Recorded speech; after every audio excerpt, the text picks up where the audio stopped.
What's up, guys and gals of the movement world? It's Sean Mishka, the Movement Miyagi, coming to you with our third installment in preparation for the 2022 National Football League draft. And as I told you yesterday, when we looked at Kenneth Walker III from Michigan State University, I was going to be switching positions after we had done Brees Hall in installment one. Went into Kenneth Walker in installment two running backs, and now we're going to be looking at arguably the top wide receiver in this year's National Football League draft. And I think when we look at what Garrett Wilson is capable of, I think you're going to see why he would be my most proficient, my most adaptable, my most skillful and dexterous mover at the wide receiver position, and arguably potentially going to be the most skillful mover if we look at how skill could potentially translate from the college game to the National Football League across this entire draft. And I know that's really difficult to say because we're talking about a complex dynamical system that is indeterminate. So we can't forecast, we can't project or predict exactly what's going to unfold. But with where the National Football League is going and with what Garrett Wilson has that makes up his movement skill set in his toolbox, I think he's going to translate really, really nicely to the National Football League game. Now, there are very few true first round talents in this draft, but Garrett Wilson doesn't fit within that category of have nots. He is one of those guys that teams are going to be looking to, especially with the way that wide receivers are being utilized in today's National Football League. And we're going to look at a little bit more into as to why I can make such a statement. Now, his teammate, Chris Olave, could easily be put in this category as well. Like Brees Hall and Kenneth Walker, even though those two aren't on the same team, and Garrett Wilson and Chris Olave happen to be on the same team, their styles are just very, very different from one another, or even though they're arguably or close to, relatively speaking, the same size. Chris Olave, I think, is 6 foot and maybe right around 190, 188, 190. And Garrett Wilson is 6 foot and 183 at the combine. And I think Ohio State had him listed in the high 180s as well. Chris Olave has a little different game, as I just mentioned. He has a smoother, more efficient, cleaner style, specifically in route running. And he's able to get open and gain separation really across various levels of the defense. So short, intermediate, and deeper routes. And if we're talking about just pure route running, Chris Olave may be the way that you go. So Garrett Wilson's teammate at Ohio State. However, where Garrett Wilson kind of lacks that efficiency, that smoothness, that prototypical or technical way of moving. I think what we find from him and what you're going to see in the number of plays that we dive into today, he makes his money, or will make his money rather, being creative and adaptable, not only in his route running, which isn't really going to be our focus, at least a whole heck of a lot today, but it's really after the catch, as well as then a bit into the run game as well. So even though Chris Olave and Garrett Wilson both gain equal amount of separation in route running, they do so through, again, different means and in different ways. You're going to see a Garrett Wilson get very creative and adaptable at the top of routes, in and out of breaks. He has very quick 1, 2, and 3 step acceleration. And that adaptability is also the calling card for some of these like contortionist type of catches that he makes. He's very good on 50-50 type of balls. He's very good on plays that shouldn't be made because he's constantly in this state of adaptability where adaptability is concerned. Hence the reason why he was equally as successful as a Chris Olave, playing in the same system and at the same place in 2020 and 2021. And that kind of sets the tone for where we're going today. All the plays I'm going to investigate are actually from the 2020 college football season. It's not that his skill didn't show in 2022. It did. It's just the video compilation and what we're going to look at. It really I think we saw growth. I think we saw evolution, but some of the ways that I see him really being able to shine in the National Football League on Sundays is really going to be captured in these plays that we're going to look at here from 2020. And this first one, where he actually carried the football and an end around Jeff Sweet type of action, I think what we've seen in recent years, primarily if we look at last year with Debo Samuel and Cordero Patterson, and now granted, those guys are built very, very differently than Garrett Wilson is.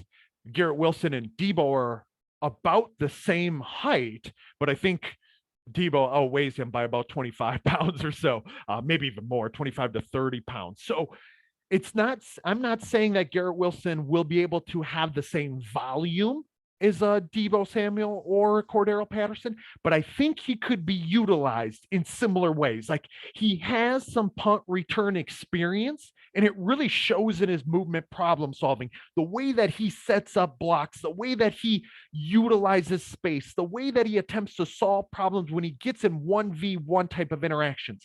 And we're going to see that on a number of different cases today. So without further ado, I've rambled long enough about this. Let's go ahead and get into some plays. This first one against Penn State, second game of the season, 2020 college football season. And what you see is, if we look at the clock, it's the very first play from scrimmage. So on this very first play from scrimmage, I'll let it run through a couple times as I usually do. We can see him again on the jet sweep type of action.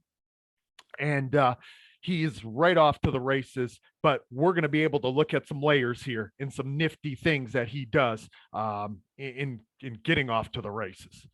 So it's not as simple as this play was blocked and blocked well, as obviously it was. However, it's the way that he sets some of these interactions up and how he's behaving once he's in the midst of this problem solving that really kind of shows us who he is, what he does, and how he does it.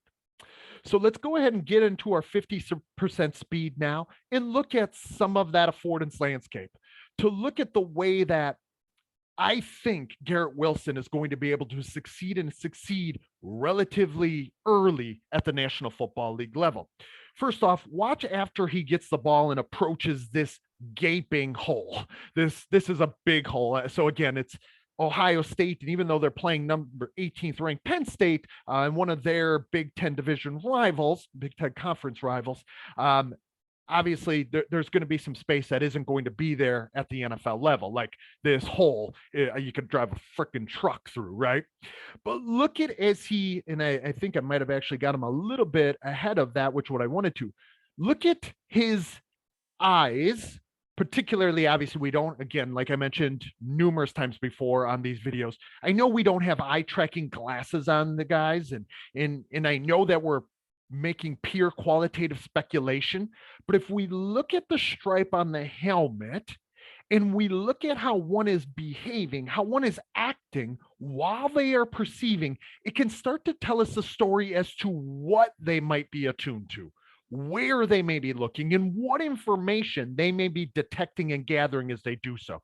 So even as he just has taken the ball here from, I believe, would be Justin Fields at this point, look at where he's looking. Now, again, this is a long distance. This is a long interpersonal distance here between he and this nearest defender. Okay, I get that.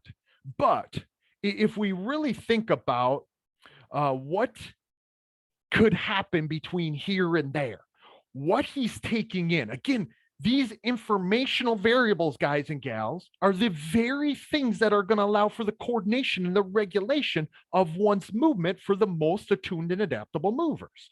Okay, so the informational variables that are serving as one's informative affordance landscape and what opportunities are presented to oneself are very, very important for our discussion.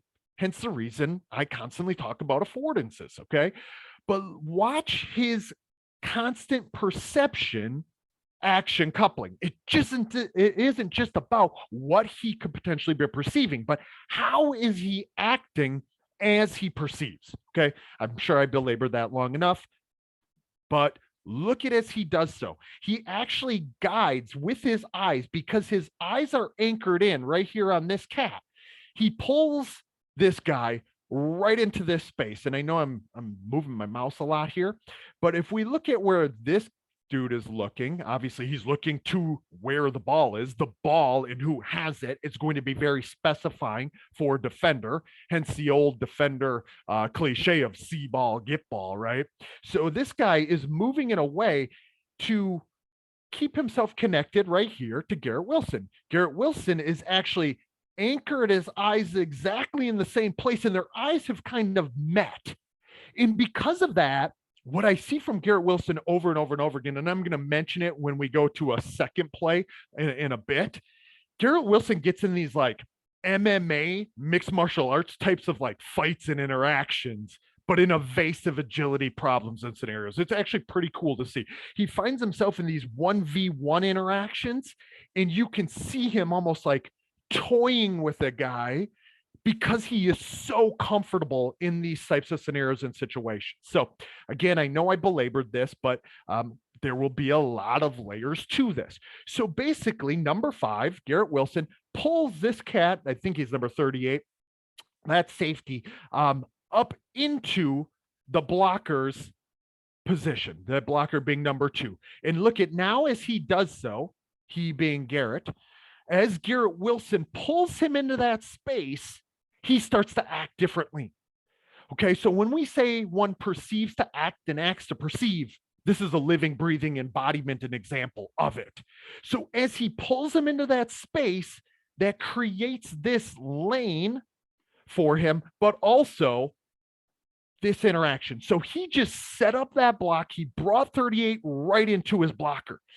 And as we talk about layered perception, Garrett Wilson, though he sometimes gets in these 1v1 fights, what we also find from him is he isn't, again, I'm speculating, I get it, okay? But he isn't just perceiving to right here and to right here, right? Granted, that's what's in his field of vision, but what else is in his field of vision that could potentially be informative to how he has the potential to move? And let me just obviously highlight it for you. Boom. As Gibson said, J.J. Gibson said, the perception of a skilled perceiver and behavior gets wider, longer, deeper, okay? Where he's able to look deeper into the problem and utilize that to inform his own actions as to what potential opportunities are going to arise. Observe. So right here, even as he gets past this blocking interaction, now his eyes will actually jump. His visual perception will jump from being kind of taking in this simultaneous information about this interaction and this guy back here and how he's behaving to now it's just about 1v1, or in this case, number 5 versus number 5. So watch how he behaves here as he picks up this guy, okay? That early perception now allowed him to adapt and adapt more decisively. And when I say adapt, I should say act. He's going to act very decisively to get the behavior out of number 5 that he so desires. He's still 5 yards away, but where does he get him going? Okay, he gets him going in this direction. So even though number 5 here on Penn State still has enough room to potentially adapt accordingly, Garrett Wilson himself, because he acted decisively, but mostly because his visual perception was so attuned and sensitive early on, he's able to act earlier in that decisive manner. Okay. Hopefully that makes some sense. And hopefully you guys can kind of see as to why we would be able to qualitatively speculate on this. I know it's all subjective, as many of our analysis here at Football Beyond the Stats are, but I think it's informed speculation. So as he now picks up this space and this gap, he adapts really, really well. He acts really, really easily, even though he has to change his running path just ever so slightly. Not only his path, but also his mechanics, his actual movement actions as he goes through this hole.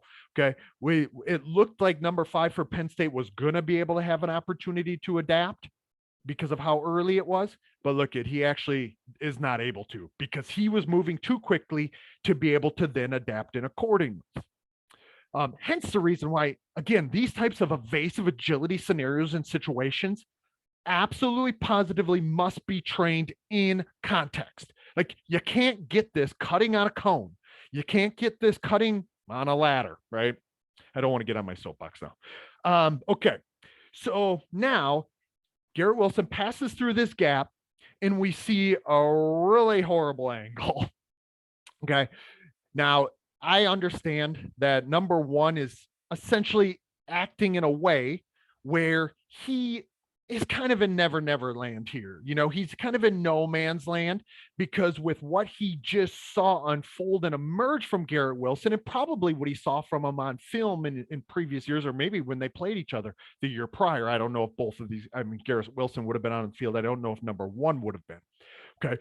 But he understands, even just in interactions as a whole, number 1 is in a bad place. Okay. He's at a disadvantageous position. He's in a disadvantageous position to even have success here, not because of his own doing, at least completely, but just because of the way that the unfolding problem solution dynamics are unfolding. Why? Because with the way that Garrett Wilson is moving right now, he can either go right here, or obviously he can go back this way.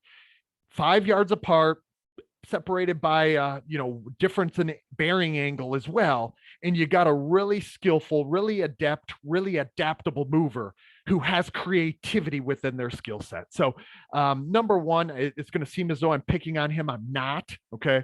But he's really at a horrible angle here because he's kind of intentionally acting in a way so he doesn't get completely posterized either.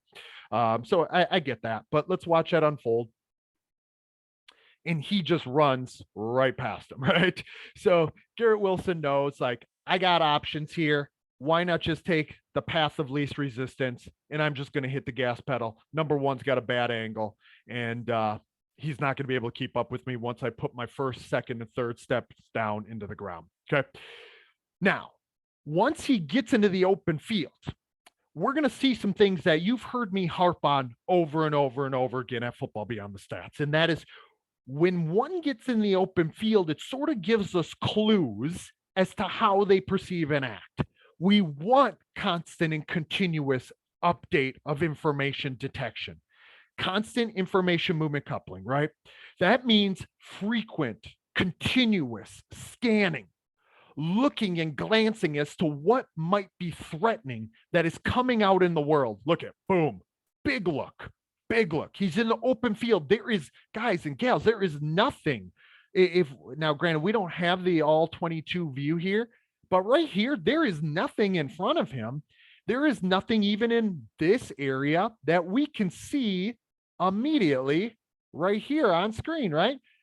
But he is looking for if and when there will be, because momentarily there's going to be. Okay.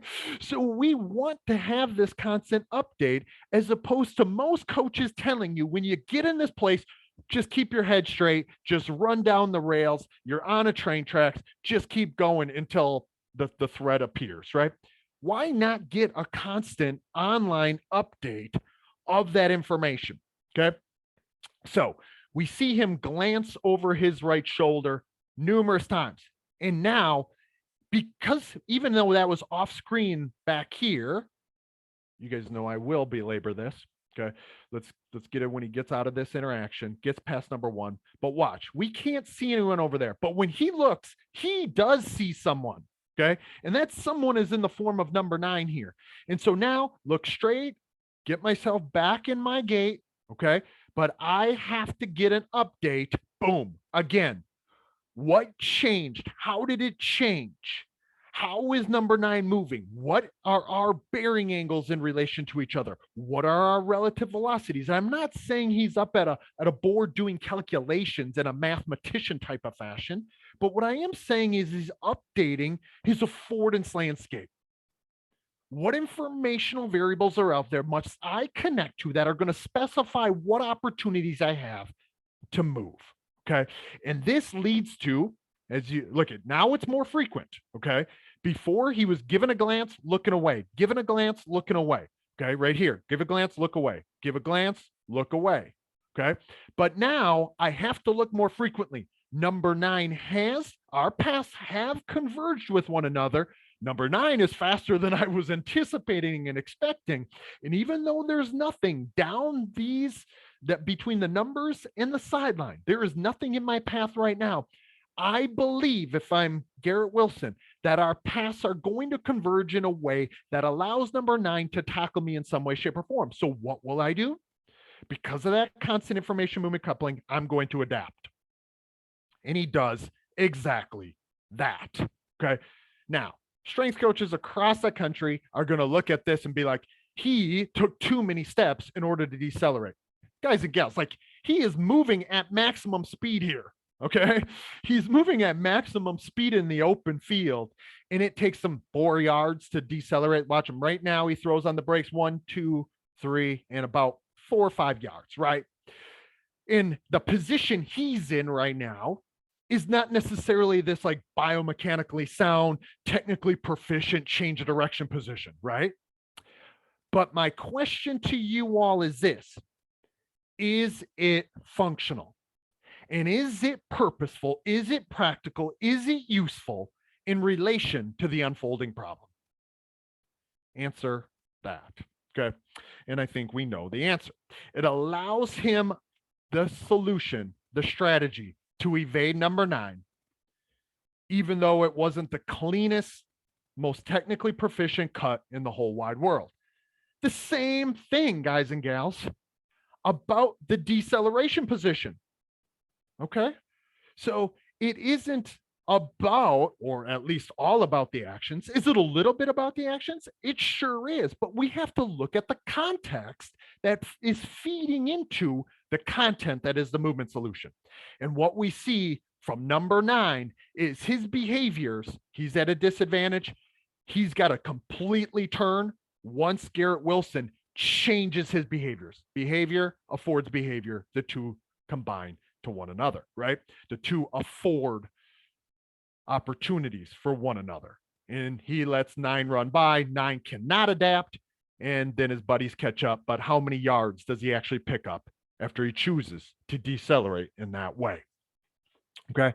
So hopefully you guys were able to see some things from that respective play that we were after and that are very, very informative to who Garrett Wilson is and how Garrett Wilson can move in the open field. Let's watch it here in slow motion from this angle now. And I'll kind of let it play through because I think I highlighted everything that I needed to here, at least on this first play. And then we're going to go to a second play from a different game. But watch some of these interactions now, again, from this viewpoint. Change your perspective ever so slightly, and you might be able to connect more dots. Okay. Okay. So we go from one video to the next. And now this game is later in the season, just a few games later. Remember, it's the 2020 season, and the Big Ten season was affected by the COVID pandemic. So now we're later in the season. I believe that it was raining on this respective day. We're in the first quarter. It is Ohio State, ranked number 3 in the country at this point, in a Big Ten showdown with upstart Indiana at this point. And of course, in order to win the championship, you got to knock out and beat the champ, if you will. You got to take down the big dog. And Indiana almost did it on this respective day, but it was plays like this that kept it from happening. Okay. 0-0 game early in the first quarter. Obviously, Indiana is riding some momentum at that time of the year, but we're going to see some things about Garrett Wilson here that in two subsequent plays, 2 plays back to back, as to who he is and what he does. Let's watch it at full speed a couple times through. So now we see him pass in a pass catching situation. There's our one-on-one mixed martial arts type of relation that Garrett Wilson enjoys getting himself into. Let's watch it again. Obviously, I feel for this immediate defender in coverage because number 31, I believe it is kind of behind the eight ball there, obviously, to defend Garrett Wilson down the seam in a situation like this. If this ball would have been thrown with a little bit more air underneath it, Garrett Wilson scores right off the bat, right? So some good stuff here for us to be able to break down and look at. Now, remember what I mentioned as far as that adaptability showing up across contextual situations for Garrett Wilson. We're going to see it here in a couple of scenarios, in a couple of micro or local movement problems. Again, if this ball would have been thrown with a little bit more air, Garrett Wilson easily runs underneath it. But because it wasn't, he knows that the ball, and now this is less of a contested catch than the contested catches that I'm talking about, because obviously look at the separation he already has here. And remember, kind of the age-old cliche is if they're even, the guy's leaving, right? And so number 5 easily is going to outrun 31 here if the ball is thrown when and where it needs to be. Okay. But it's more on a rope. So Garrett Wilson has to slow down ever so slightly, and that allows those gaps, or that gap that number 5 had gotten on 31. So Garrett Wilson had gotten on 31 to that cushion gets eaten up really quickly. So by the time the ball gets to him, there are late hands from 31 into the mix. But more importantly for Wilson, is what's going to happen immediately after that as some of this hand fighting, some of this tackle attempt unfolds. So he has to secure the ball, taking in haptic and touch information, proprioceptive information, perceptual information of the sort, and then go through this shedding of number 31, all knowing that there's going to be another defender entering this next local movement problem. Okay. And so right here at about the 35-32, as he's shedding him, I'm assuming through his periphery, he's able to pick up number 1 here. Okay. And maybe if he doesn't pick him up out of his periphery, right now as he's shedding him, and remember, perceive to act, act to perceive, while he's still acting, in one local or micro movement problem, there will be another dynamically unfolding movement problem presented to him. Okay. Subsequent or successive movement problems. Okay. And so as he kicks his feet up from this tackle attempt, he's connecting visually to information about number 1. And watch him start to act differently as he knows, guess what? I'm in another MMA fight. Like, put me in the octagon, put me in this evasive agility octagon. Okay, the way that I like to think of it. And that's exactly what happened here between Garrett Wilson and poor old number 1, because he's going to be the subject of our of Garrett Wilson here on the next 2 plays, or on this play and the next play. And maybe he shouldn't, he being number 1, shouldn't be quite so swagged out here with all of his armbands, wristbands, and tape and everything else that he's got going on after these couple of plays. Okay. I kid. I feel bad for him because obviously this could be an NFL defender in this situation. And I think Garrett Wilson is going to do this plenty at the National Football League level. Like, he's going to embarrass guys when he gets in the open field with them. So, but as soon as he's taking in this information, let's think about this now. Again, if behavior affords behavior, and the information about one's movement actions, one's opponent's movement actions, are going to essentially open up the affordances. Garrett Wilson is relating the affordances that are present from number 1. Look at how he's positioned. He's positioned to go only really optimally in one direction, right? He's kind of in a neutral position, number 1, to like try and square up, because he can tell already that Garrett Wilson is about to square him up. And so he's trying to reorient his body in some way, shape, or form, knowing full well that, you know what, Garrett Wilson has some options here. Okay. He can go left, he can go right, he can stutter, he can stop, he can plant, he can do so through any strategy. He could eat up some of this cushion a little bit and then go left or right. Really the options are endless. The options are open. But to move optimally right now, number one, really cannot do so at all. Okay. And then once Garrett Wilson actually does square him up right here, I've talked a lot about defenders having fixed and frozen degrees of freedom perceptually, intentionally, and with their actions. And I think this is an example where we see it happen here. Number one, like I said, I feel bad for him because he's put into a place or a position where it's almost impossible to be successful here, especially when a guy is acting like this, toying with you in the open field, and essentially just in this interpersonal dance, where it looks to be a synergy, but it's not. And right now, I think you guys can hopefully follow along with what I'm looking at here, because look at this. He gives him this appearance, this deceptive look, like he's going to go back down the hashes and look at number one, like, oh, okay, maybe I still have a chance. And then what happens? Garrett Wilson turns him completely right around. Okay. So like, this is what I was talking about before, in this constant, like, I'm in an octagon of evasive agility with these guys. Like, that's the mentality that it appears to me that Garrett Wilson has. Like, the knockout comes in the form of turning someone around or breaking someone's ankles or leave them gasping for nothing but air in their tackle attempts. And he does so very, very effectively, very, very functionally. Something I want to show you. As soon as he gets out of these interactions and he knows he's got a guy beat, dead to rights. This guy's turning around, no option, no option. Look at him, look. Over to my left, another opponent. Like Barry Sanders has said on more than one occasion, you cannot relish or be in your own glory about a move that you just made and you making someone miss. Why? Because there's always, almost always, someone else coming, right? And you got to be concerned about that next guy.